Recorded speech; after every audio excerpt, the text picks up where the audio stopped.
Querido irmão, querida irmã, nesse domingo, 6 de março, celebramos o primeiro domingo do tempo da Quaresma, período que intensificamos nossas orações, jejuns e caridade para nos prepararmos para a Páscoa do Senhor. No Evangelho desse domingo, presenciamos Jesus sendo tentado por 40 dias no deserto. Cheio do Espírito Santo, o nosso Senhor luta contra as tentativas do diabo para que ele deixe de seguir a vontade de nosso Pai. Cristo nos ensina, nesses momentos em que somos tentados a desistir, a buscarmos força na santa palavra de Deus. Se você deseja também receber essa palavra acolhedora, escute a seguir a homilia dominical realizada pelo Padre Antônio José. Se quiser, compartilhe com alguém querido. Você pode estar levando o conforto necessário a alguém desamparado. Deus abençoe muito você e sua família e um abraço dos seus irmãos da paróquia Nossa Senhora de Fátima, Rainha de Todos os Santos. O Senhor esteja convosco. Proclamação do Evangelho de Jesus Cristo segundo Lucas. Naquele tempo, Jesus, cheio do Espírito Santo, voltou do Jordão, e no deserto ele era guiado pelo Espírito. Ali foi tentado pelo diabo durante 40 dias. Não comeu nada naqueles dias, e depois disso sentiu fome. O diabo disse então a Jesus: Se és filho de Deus, manda que esta pedra se mude em pão. Jesus respondeu: A Escritura diz: Não só de pão vive o homem. O diabo levou Jesus para o alto, mostrou-lhe por um instante todos os reinos do mundo e lhe disse: Eu te darei todo este poder e toda a sua glória, porque tudo isso foi entregue a mim e posso dá-lo a quem eu quiser. Portanto, se te prostrares diante de mim em adoração, tudo isso será teu. Jesus respondeu: A Escritura diz: Adorarás o Senhor teu Deus e só a Ele servirás.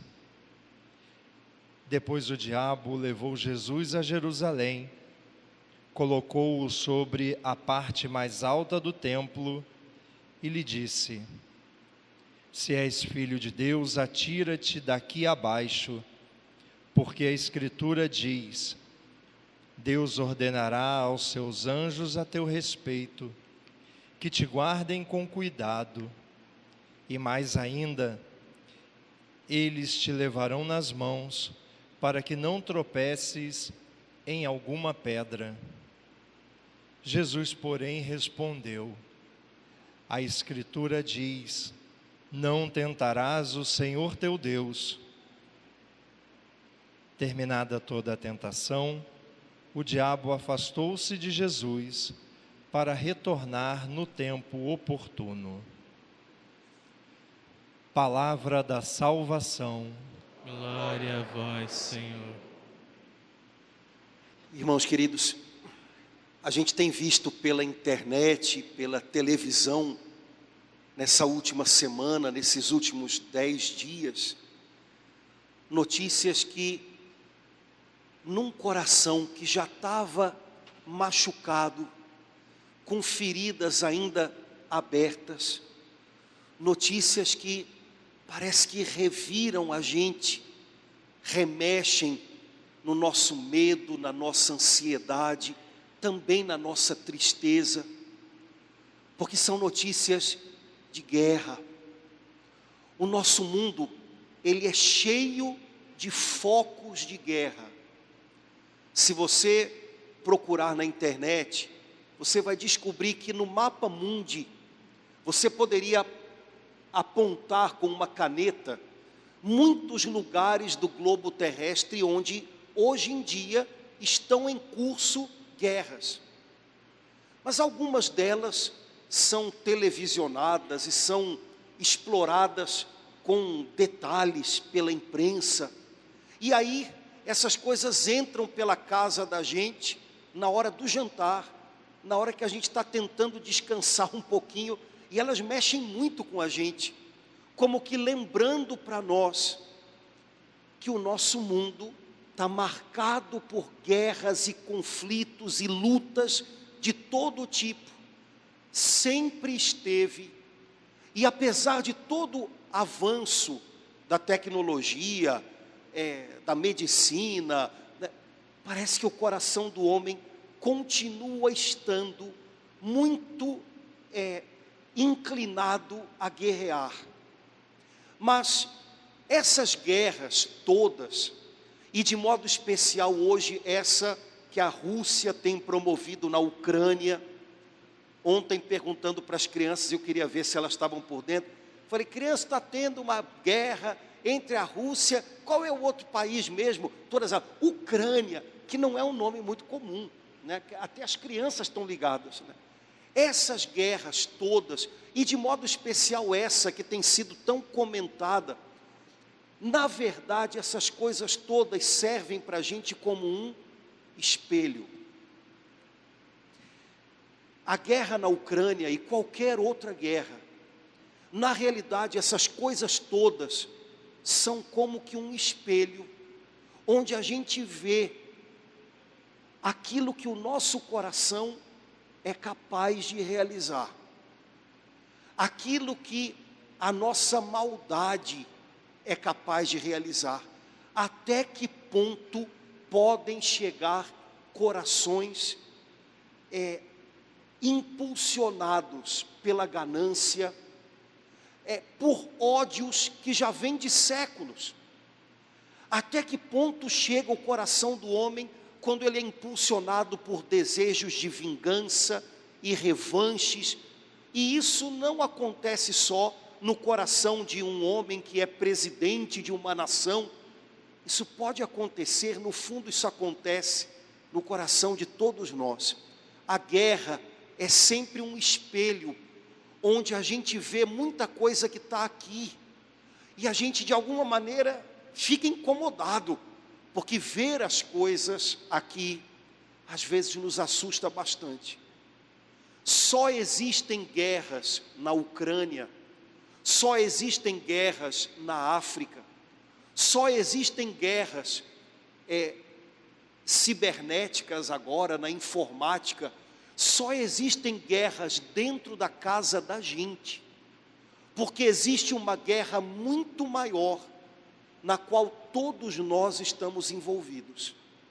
Todas as outras guerras são fruto, são consequência de uma única guerra, na qual todos nós estamos em luta. Essa única grande guerra, que é mãe, que é a origem de todas as outras, ela não pode ser televisionada, ela não pode ser transmitida pela internet, porque é uma guerra que acontece em trincheiras, é uma guerra escondida, e é uma guerra que acontece, aqui dentro da gente. Existe uma guerra na Ucrânia, existe uma guerra na África, na região do Congo, existe uma guerra, existem muitas. Quem sabe existe alguma onde você mora, porque em primeiro lugar existe uma guerra aqui dentro, na qual muitas vezes nós somos displicentes em lutar. Essa guerra aqui dentro define todas as outras. Essa guerra aqui dentro define qual vai ser a minha posição na minha casa, na minha igreja, no meu trabalho, na minha cidade, nesse mundo do qual eu faço parte. A guerra que se trava aqui define em que exércitos você vai se mover, onde quer que você esteja. Essa guerra, cujo fronte é o nosso coração, ela é descrita no Evangelho de hoje, nesse combate travado no deserto entre o nosso Salvador Jesus e Satanás. Essa guerra é a mesma. O combate que aconteceu no deserto e do qual a gente ouviu ainda há pouquinho o relato, é o mesmo combate que acontece aqui dentro. Aquele que venceu no deserto tem que ser o mesmo que a cada dia tem que vencer aqui dentro. Aquele que foi tentador no deserto é o mesmo que todos os dias causa tumultos aqui dentro, que tem que ser vencidos pelo poder de Deus. A guerra é a mesma, lá no deserto da Judeia, aqui dentro dos nossos corações, lá na Ucrânia, é a mesma guerra. É um combate entre o que há no coração de Deus e os enganos do maligno. É um combate entre a vontade de Deus, que é santa, agradável, perfeita, e os caprichos, as mentiras, as seduções do inimigo. É a mesma, única e grande guerra que está na origem de todas as outras.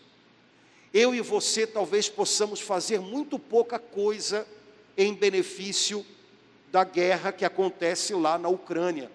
A gente pode rezar, isso já é bastante coisa.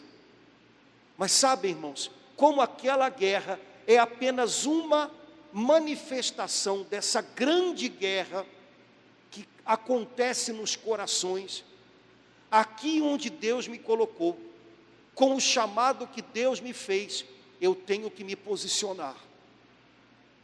Algumas pessoas, nesse nosso mundo de confusão e cegueira, acham que posicionar-se é ir imediatamente para a internet, para fazer análises de política internacional. Imagina, o cara mora no Meier,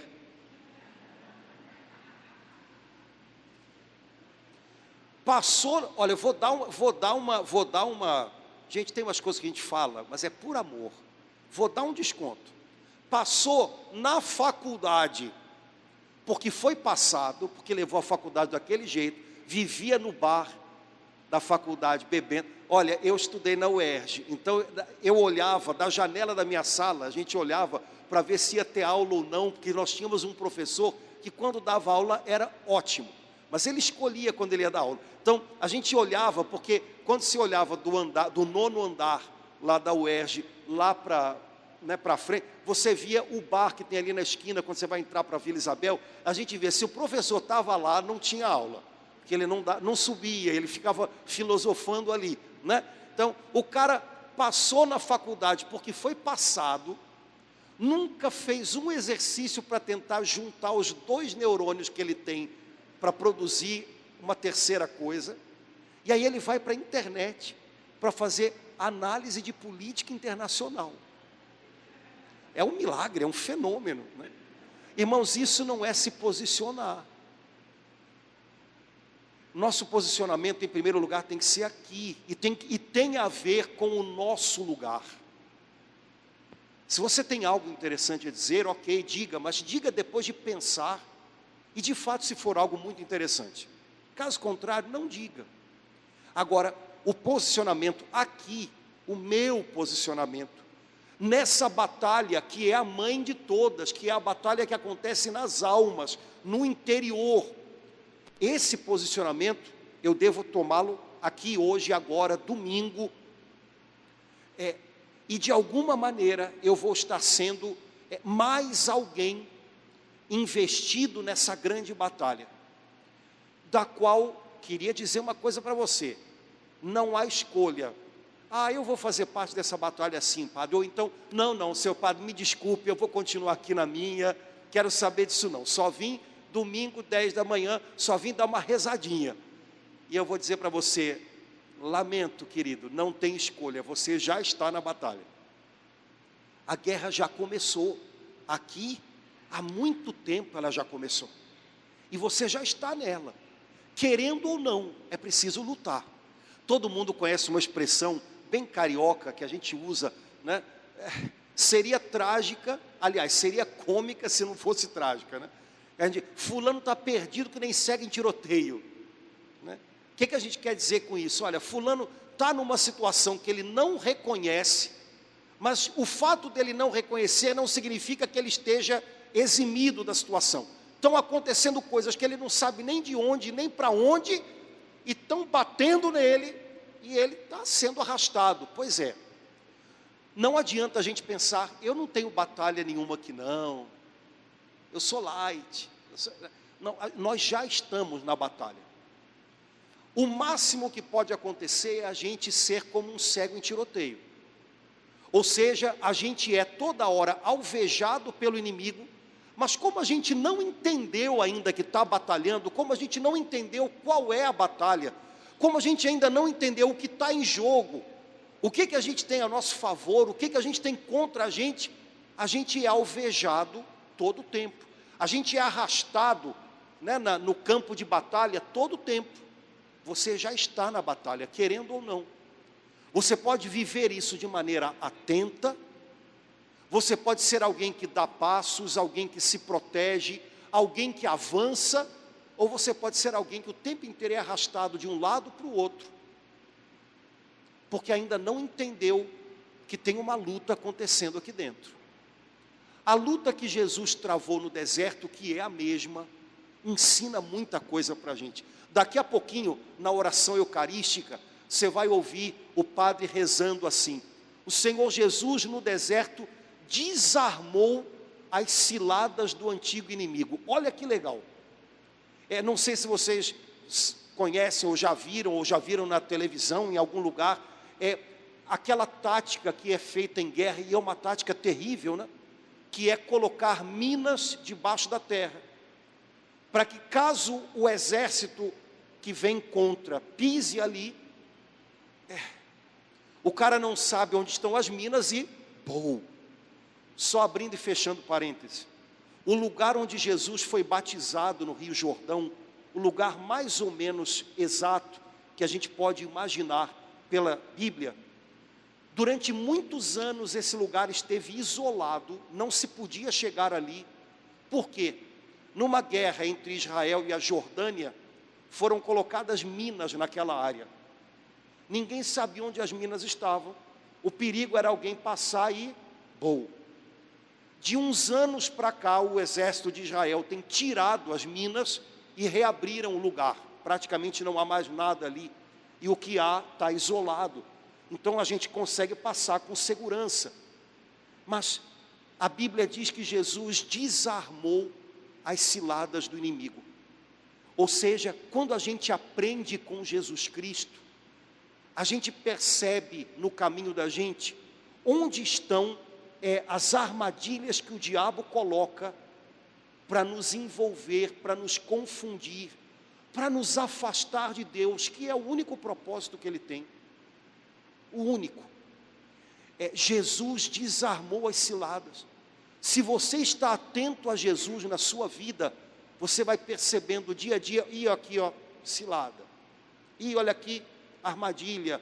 Vai com calma, passa pelo outro lado, passa devagar. O que o evangelho de hoje ensina para a gente?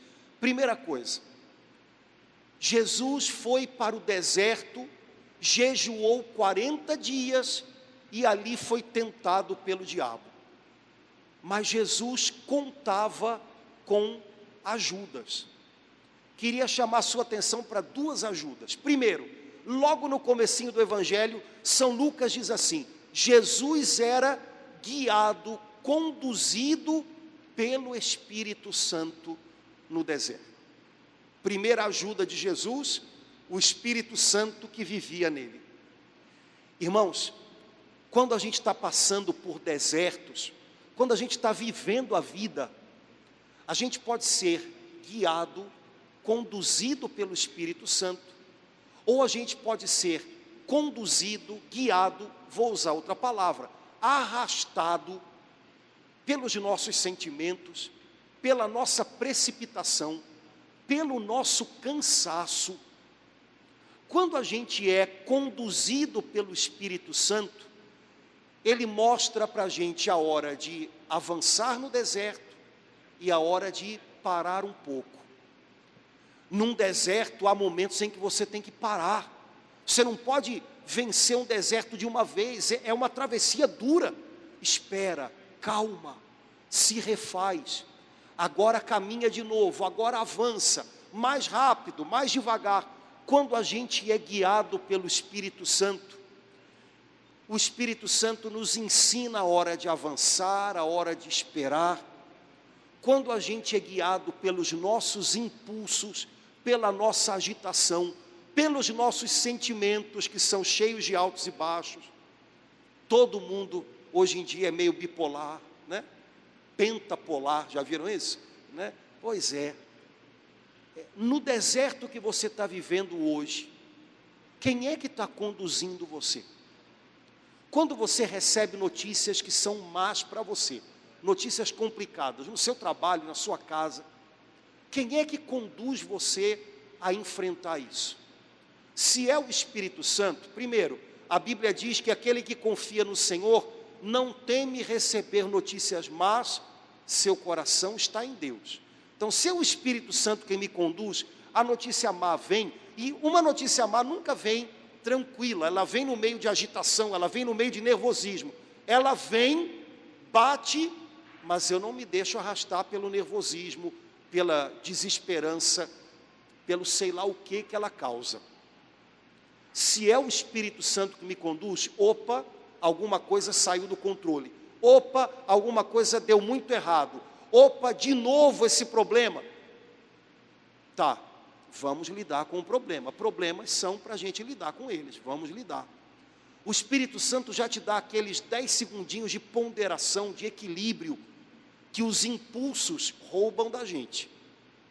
E aí quando você vai lidar com o problema, você já sabe que não adianta falar demais dele, porque problemas geram na gente sentimentos naturais, ou de medo, ou de raiva, depende até do seu temperamento. Se você for do meu temperamento,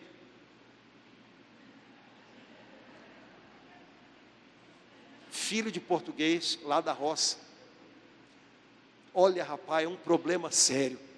Bom, ok, mais notícias geram essas coisas, mas se eu ficar falando do problema, isso só vai aumentar. Se é raiva, a raiva aumenta. Se é medo, o medo aumenta. Então não adianta eu ficar siderando, girando em torno do problema. Calma, calma. Não adianta forçar a barra, espera um pouco. Vamos pensar qual é a melhor maneira de lidar com isso. Não quer dizer que tudo fica cor-de-rosa, mas quer dizer que a gente pelo menos vai tendo tempo para ter um caminho, para dar passos. Quando a gente é guiado pelos impulsos da gente, não dá tempo de nada disso.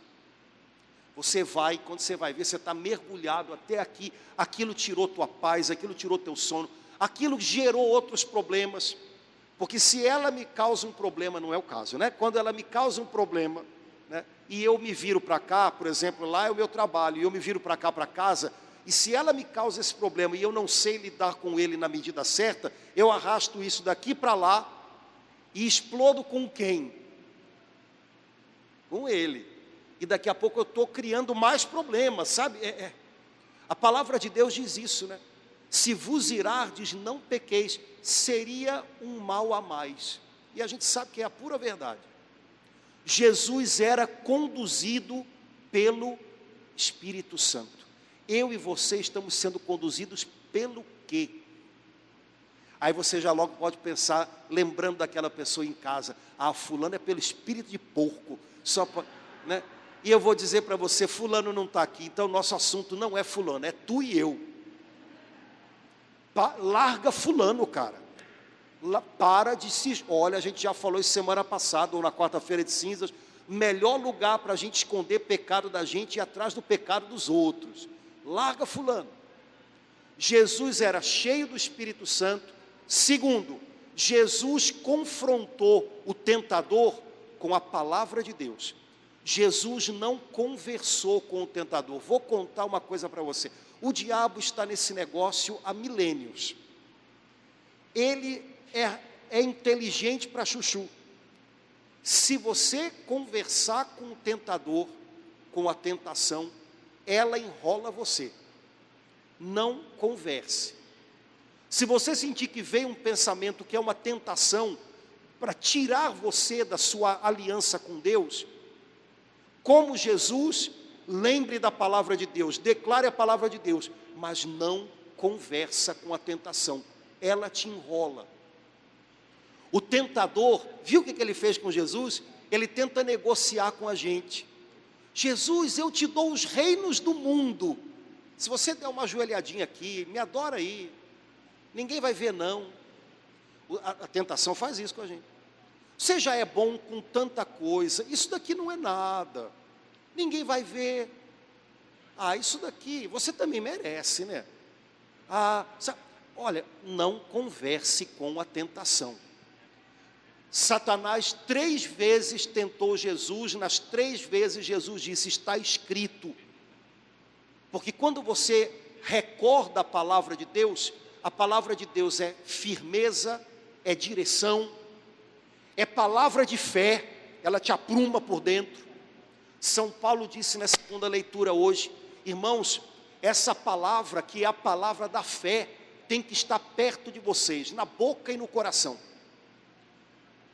Quando você estiver no meio de uma tentação, pelo amor de Deus, diga palavras de fé. Eu não estou dizendo palavras de otimismo, né?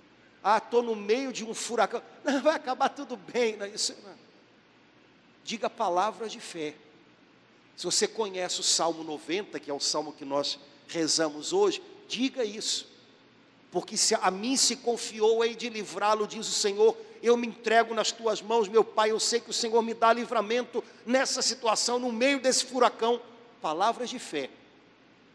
Otimismo pode ser só um jeito de lidar com as coisas para fingir que não está vendo problemas. Fé não é fingir que a gente não está vendo problemas. Fé é ir em direção aos problemas, sabendo que nas nossas dores Ele vai com a gente.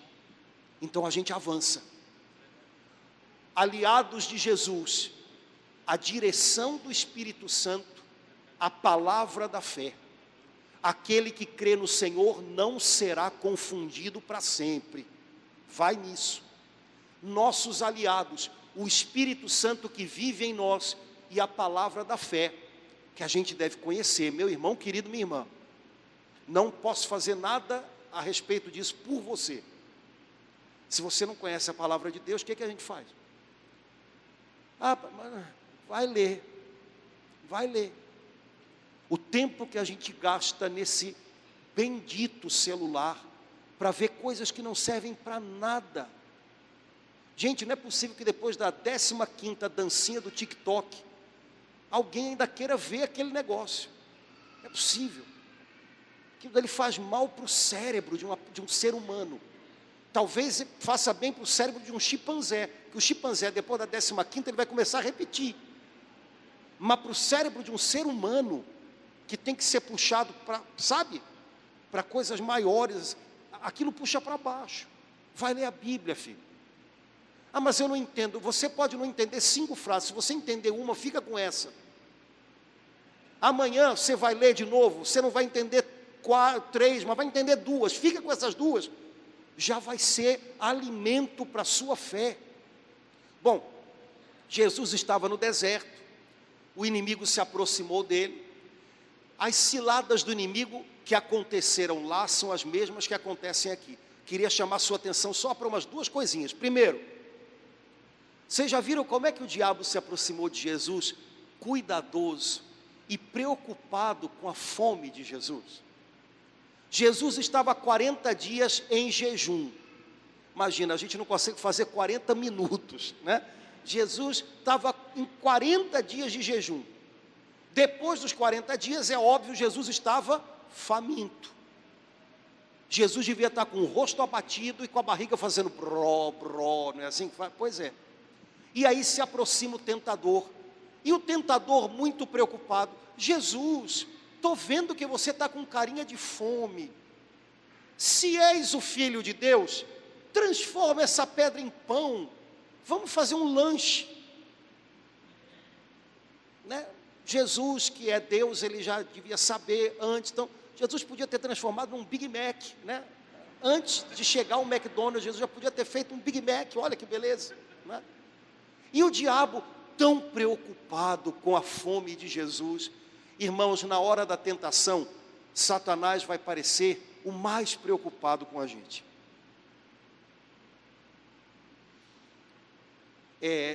O Padre Pio dizia que na hora da tentação, ninguém nos parece mais amigo do que o diabo.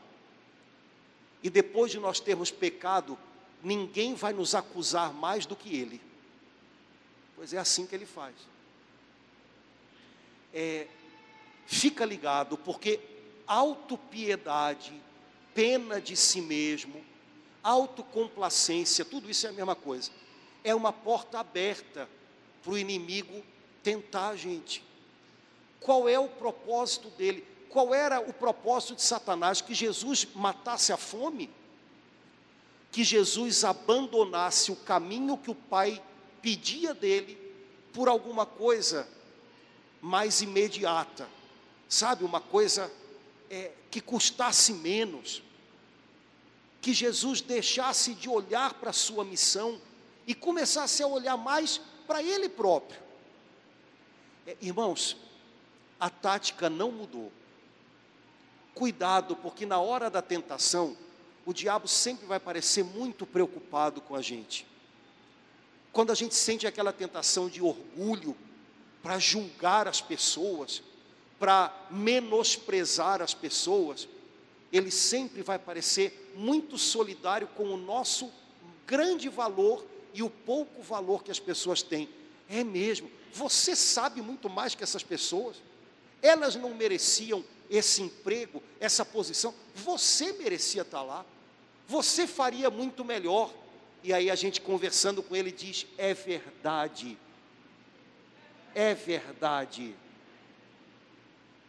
capeta, é verdade, eu sei lá que não, né? É verdade, que bom que pelo menos você reconhece que eu sou muito melhor do que os outros, que eu sou melhor funcionário, que eu sou mais doado. Obrigado, capeta, que você reconhece o meu valor e ninguém reconhece. E aí, segundo passo, essa gente não sabe fazer nada direito, essa gente, aí pronto, a gente recrimina, menospreza todo mundo, porque Satanás estava lá, afagando a cabeça da gente. Não sei se os irmãos viram o filme A Paixão de Cristo, do Mel Gibson. Viram? Todo mundo viu, não é possível que alguém não viu esse negócio, né?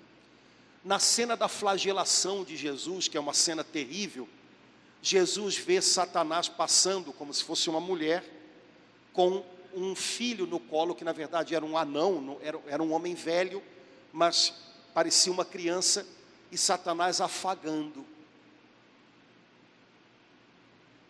Quando a gente está passando pela prova, quando a gente está pagando o preço do chamado da gente, Satanás sempre vai dar a impressão de que ele nos afagaria, entendendo a gente, dando razão para a gente.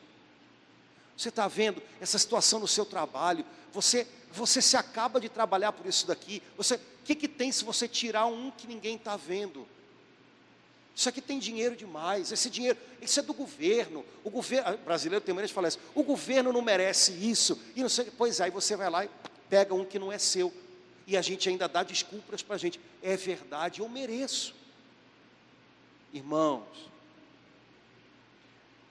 não é para a gente se dar justificativas, é para a gente reconhecer, perdão, Senhor. Então, olha, você está com um casamento mau, o negócio está ruim em casa, você chega em casa, é uma apurrinhação danada. Aí na rua, no trabalho, tem uma pessoa bacana, legal, é assim mesmo, também pelo amor de Deus, esse pessoal na tua casa, espera aí, eu quero lutar pela minha família, pelo meu casamento. Se eu começar a dar atenção a outra pessoa, fantasiando alguma coisa que na realidade é uma grande fantasia, na rua, mas o diabo vai dizer, mas você também merece, você está carente, você sabe? Jesus, você está com fome, faz pedra virar pão, você merece, você já passou 40 dias jejuando, uau! Irmão, só que Jesus ainda não tinha ido até o fim.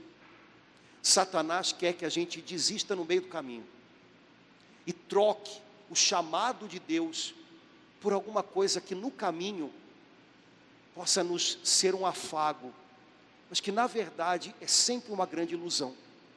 Você já percebeu como é que o diabo falou das 3 vezes também, se és o Filho de Deus? Eu garanto para você que o diabo sabia que Jesus é o Filho de Deus, mas para tentar, ele tem que jogar confusão, ele tem que jogar dúvida, ele tem que jogar insegurança. Então ele diz a Jesus: se você é de verdade o Filho de Deus, faz do jeito que eu estou dizendo, para que eu acredite, para que as coisas aconteçam. Irmãos, vigilância aqui e aqui. As coisas de Deus, os caminhos de Deus são retos, e o fruto deles é paz. Quando o inimigo tenta a gente, o caminho dele é confuso, e o fruto é ansiedade, nervosismo, todo tipo de, de sentimento que tira a gente do prumo. Se és o Filho de Deus, ele sabia que era, mas ele precisa trabalhar com confusão, ele precisa tirar as bases da gente, para a gente procurar um outro chão. Olha só, você está na igreja há tanto tempo, e as coisas estão tão ruins, e tanta gente aí ruim, se dando bem na vida. Será que Deus está olhando para você mesmo? Será que você não está no lugar errado? Será que você... Pronto. E aí quando a gente começa a ser minado por isso, a mente da gente se fecha para aquilo que é real, para aquilo que é, é verdadeiro, porque a gente começa a viajar na dúvida, na incredulidade, na confusão. A nossa mente, ela produz novelas. Vigia a sua mente, o seu coração. O caminho de Deus é reto, confusão, escamoteio, mas não é, será que não? Você já pode ter certeza que se não é um caminho todo pavimentado pelo diabo, no meio do caminho ele deve estar num pedágio ali, e vai cobrar alguma coisa. Vigilância, sinceridade de coração, pensamentos retos, transparentes. Se a gente não cultiva isso, o inimigo joga confusão. Última coisa que eu queria chamar a sua atenção: Satanás tentou Jesus, e você já viu que a gente começa a falar de tentação, a gente imagina coisas difíceis da gente lidar. Eu estou passando por uma grande prova na minha fé, porque eu estou desempregado, ou porque eu estou com uma pessoa doente, ou porque eu estou doente. Isso é uma grande prova para a minha fé. Olha, pode ser, mas não pensa só isso não. Você já viu, o diabo foi tentar Jesus no deserto. O diabo não criou para Jesus nenhum problema de saúde, nenhum problema, não fez cair pedra do céu para cair na cabeça de Jesus. O diabo disse: Jesus, você está com fominha, vamos transformar pedra em pão? Jesus, olha que palavra: todos os reinos da terra foram dados a mim. Isso é o diabo falando. Quem deu? Deus nunca deu nada para o diabo. Quem deu? Eu posso dar para quem eu quiser. Olha, eu sei que lá na frente tem uma história de cruz, vamos deixar isso para lá? Isso é muito ruim, Jesus. Tadinho. Dá uma ajoelhadinha aqui, Jesus, me adora aqui, que eu te dou tudo, sem que você precise passar pela cruz. O diabo não fez nenhum mal a Jesus. O diabo queria que Jesus tivesse um ibope grande. O diabo pegou Jesus, levou Jesus para o alto do pináculo, que é a ponta do templo, que era a parte mais alta de Jerusalém. Olha o que o diabo propôs: Jesus, vou ser seu... aquele negócio que todo político tem, como é que para fazer a imagem do cara, marqueteiro. Jesus, a gente está na parte mais alta de Jerusalém, pula, porque se tu és o Filho de Deus, os anjos vão vir te segurar. Já imaginou? Vai ser um arraso, o pessoal vai, né? Nem em filme da Marvel vai ser um negócio, né? Jesus, vamos lá, todo do seu lado. Irmãos, cuidado, porque às vezes as tentações não são as coisas difíceis da vida, que acontecem com todo mundo, que a nossa vida se faz disso também, viu? Um dia está bem, outro dia está mal, um dia a gente tem saúde, outro não tem, um dia a grana chega, outro dia ela vai embora, é a vida. Só que às vezes a tentação do diabo não tem nada a ver com isso. ele quer empanturrar a gente, para que a gente não sinta mais necessidade e fome de Deus. Uma pessoa empanturrada, ela pode estar empanturrada do que não presta, mas ela não vai querer buscar mais alimento, muito menos o alimento certo. Ontem eu fui comer um negócio de pipoca de micro-ondas, estava lá, sabor manteiga. Na hora que eu tirei aquilo do micro-ondas, minha Nossa Senhora, o cheiro já, falei, eu estou defumado com esse negócio, né? Depois, na hora de pegar na mão o papel todo melequento com aquela gordura, eu falei, Jesus, essa gordura vai entrar no meu corpo, só vai sair no juízo final. Nunca mais isso aqui vai sair, isso vai me entupir até, sabe? Mas comi o pacote todo. Pois é, a gente empanturrado, a gente não quer mais buscar, estou bem. E olha, a gente se acomoda até com o que não presta, tipo pipoca de manteiga, né? Na vida é muito pior do que isso, porque não tem só a ver com pipoca e também não tem a ver só com artérias que entopem, tem a ver com a salvação da nossa alma, que é muito mais importante que as artérias entupidas ou desentupidas. Mas a gente se acomoda até com o que não presta, a gente se acomoda com um relacionamento que não presta, que não agrada a Deus, a gente se acomoda com um dinheiro que pinga mais todo mês, mas que vem pelo lugar errado. A gente se acomoda. A gente se acomoda em se omitir, não rezar, a gente se acomoda. Agora, o diabo não quis causar problemas para Jesus.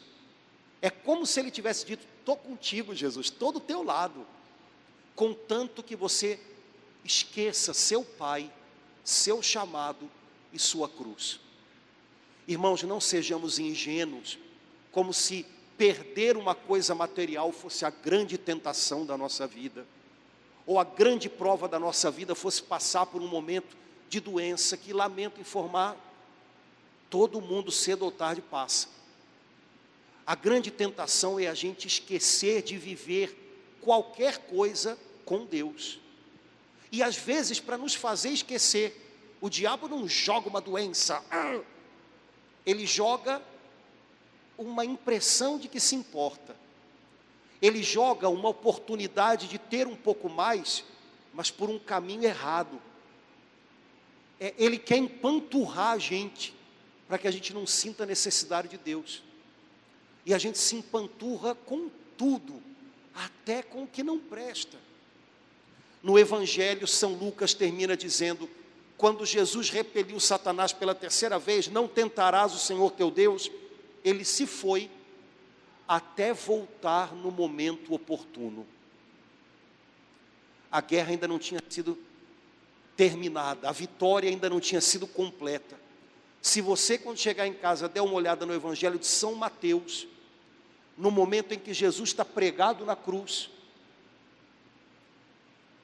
os doutores da lei que estão no Calvário, vendo Jesus crucificado, sabe o que eles dizem para ele? Se tu és o Filho de Deus, desce da cruz. Satanás voltou pela boca daqueles homens, no último momento em que a vitória de Jesus seria completa, porque o sim dele para o seu Pai seria inteiro. Satanás tentou até o último instante, se tu és o Filho de Deus, que cruz é essa, que dor é essa? Desce da cruz, deixa isso para trás, deixa eles para trás. Irmãos, a luta agora é aqui dentro. Já temos um vitorioso, certo? Já temos um mestre que desarmou as ciladas do inimigo, já temos um exército que é capaz de vencer, porque é conduzido pelo seu Espírito Santo, mas a gente tem que se alinhar cada dia, porque aqui dentro a grande luta continua. A luta do diabo não é para, eu acho que alguém fez um trabalho, uma macumba para mim, para eu perder o carro, para eu perder um prato de farofa que eu gosto muito. Gente, para com essas bobagens. O diabo não está nem aí para isso. Você quer farofa? Ele te entope de farofa. Você quer um carro? Ele te dá 2. A única coisa que ele quer é se intrometer entre você e Deus. E se for o caso, dizer para você, se você também é filho de Deus, se você também é filha de Deus, deixa essa cruz para lá. Que história é essa de missão, de chamado? Deixa essa gente para lá. Cuida de você, eu estou do teu lado, você merece. Todo mundo aqui já passou por um negócio desse. Quando acontecer de novo, porque ele volta, lute com os seus aliados, o Espírito Santo que vive em você, a palavra de Deus que tem que estar perto, não no livro, na mente, no coração e na boca. Quando ele vier, lembre que Jesus desarmou as ciladas. Lembra que ele é mentiroso todo o tempo, que ele quer gerar confusão e roubar a sua paz. Opa, já sei, cilada desarmada, não aceito em nome de Jesus. Lembre que ele vai tentar colocar em dúvida o que você crê que é certo. Ele vai tentar tirar o seu chão firme, para que você se sinta inseguro e corra para qualquer lado que te dê um pouco mais de impressão de segurança. Seja um feiticeiro, seja uma pessoa de quem você fica dependente emocionalmente. A gente depende só do Senhor, Ele é a nossa rocha, nada mais nos dá segurança, dEle eu não me movo. Que a gente possa viver nessa quaresma, irmãos, um tempo em que essas batalhas estejam bem claras para a gente, e que a gente possa lutar com a armadura de Deus, revestidos do Senhor, para que grandes vitórias de Cristo aconteçam na nossa vida. Ele é vencedor sempre, quando a gente permite que Ele seja o dono da nossa vida, e que Ele vá à nossa frente. Ele nos conduz em vitórias contra a tentação, e a paz de Deus, mesmo no meio do combate, prevalece dentro do nosso peito. Que o Espírito Santo nos conduza nos nossos desertos, para que a gente possa, com a fortaleza de Deus e o exemplo de Cristo, para que a gente possa experimentar grandes vitórias de Deus acontecendo dia a dia no meio das nossas provações.